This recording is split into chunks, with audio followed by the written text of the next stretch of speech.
नमस्कार साथियों, स्वागत है आप सभी का आपके अपने YouTube channel UPSC journey Hindi में। तो ये हमारा इकोनॉमिक्स का तीसरा लेक्चर है। हम लोगों ने पहले लेक्चर में देखा कि करेंसी क्या है, उसके बारे में बहुत ही विस्तार में पढ़ा। उसके बाद हम लोगों ने जीडीपी पढ़ी और आज हमारा ये तीसरा लेक्चर है जिसमें हम लोग मुद्रास्फीति के बारे में पढ़ने वाले हैं। इस लेक्चर में हम लोग जानेंगे कि आखिर मुद्रास्फीति क्या है, ये कैसे बढ़ती है और इसको कौन नियंत्रित करता है और कैसे करता है। तो चलिए फिर आज के इस लेक्चर को शुरू करते हैं। और सबसे पहले हम लोग जानते हैं कि आखिर मुद्रास्फीति क्या है। तो साथियों, मुद्रास्फीति कुछ और नहीं, इसको हम लोग साधारण भाषा में महंगाई कहेंगे। महंगाई, ठीक है, महंगाई ही हमारी इन्फ्लेशन या हम कहें मुद्रास्फीति है। तो अब साथियों हम लोग देखते हैं कि आखिर महंगाई क्या है। तो साथियों, महंगाई क्या है कि जब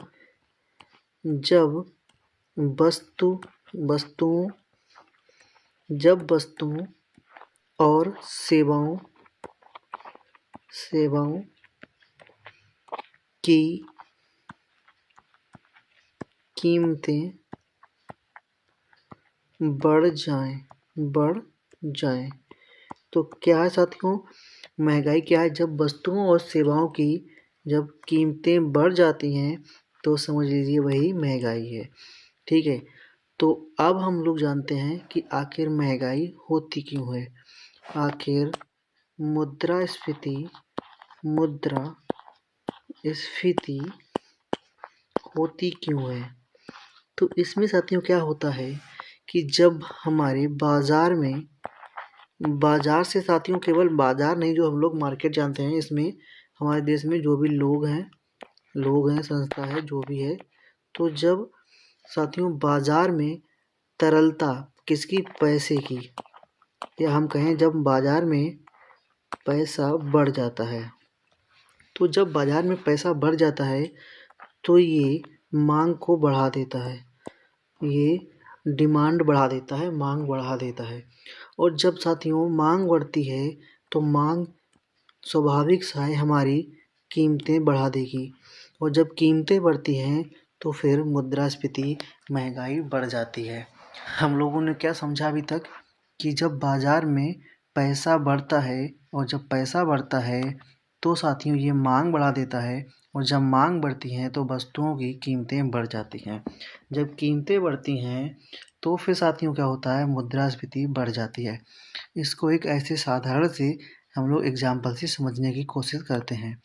जैसे साथियों मानिए कि 1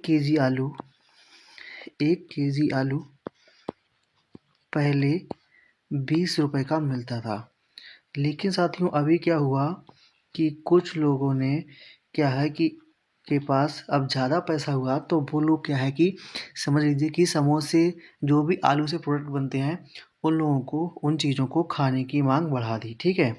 तो पैसे हुए तो लोगों ने क्या कहा कि अभी तक जो समोसा नहीं खाते थे वो लोग भी कहा चलो समोसा खाते हैं।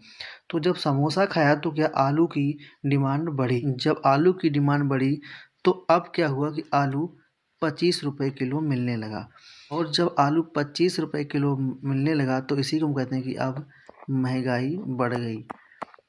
इसमें साथियों एक कारण और है कि देखिए, यहाँ पर एक कारण और है महंगाई बढ़ने का, क्योंकि उस समय आलू का जो है उत्पादन सीमित है। उत्पादन सीमित है क्योंकि एकदम से उत्पादन तो बढ़ नहीं गया, लेकिन पैसे ने मांग बढ़ा दी, और उत्पादन सीमित होने की वजह से कीमतें बढ़ जाती हैं।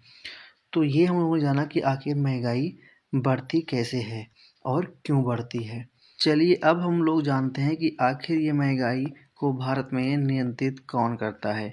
जब महंगाई बढ़ती है तो महंगाई को नियंत्रित कैसे और कौन करता है। तो भारत में महंगाई को आरबीआई जिसको हम लोग कहते हैं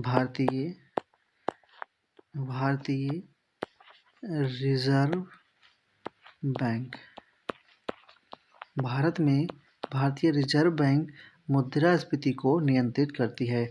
यह मौद्रिक नीति लाती है, यह समय समय पर मौद्रिक नीति लाती है, जिसके ज़रिए से महंगाई को नियंत्रित करने की कोशिश करती है।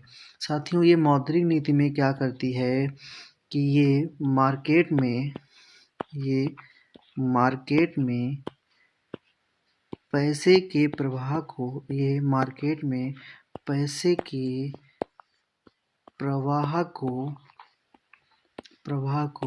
नियंत्रित करती है।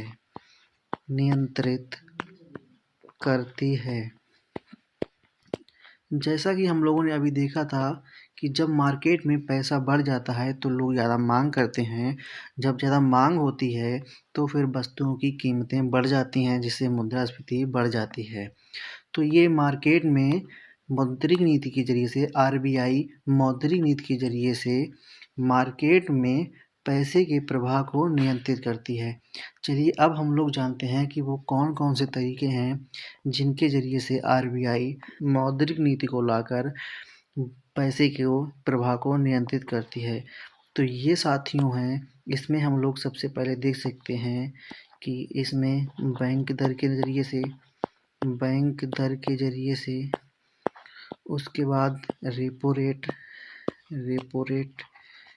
बैंक दर रेपो रेट क्या है ये हम लोग बाद में जानेंगे। पहले हम लोग कौन कौन से वो तरीके हैं उनको जान लेते हैं। उसके बाद रिवर्स रेपो रेट, जिसको हम लोग RRR लिख सकते हैं। उसके बाद BRR variable reverse repo rate. उसके बाद हम लोग देख सकते हैं यहाँ पर CRR कैश रिजर्व रेशियो। उसके बाद SLR सिचुएशनरी रिवर्स रेपो रेट और ओपन मार्केट पॉलिसी द्वारा। ठीक है, और भी कई तरीके हैं जिनको RBI यूज़ करके मौद्रिक नीति लाती है ताकि मार्केट में पैसे को प्रवाह पर नियंत्रित कर सके।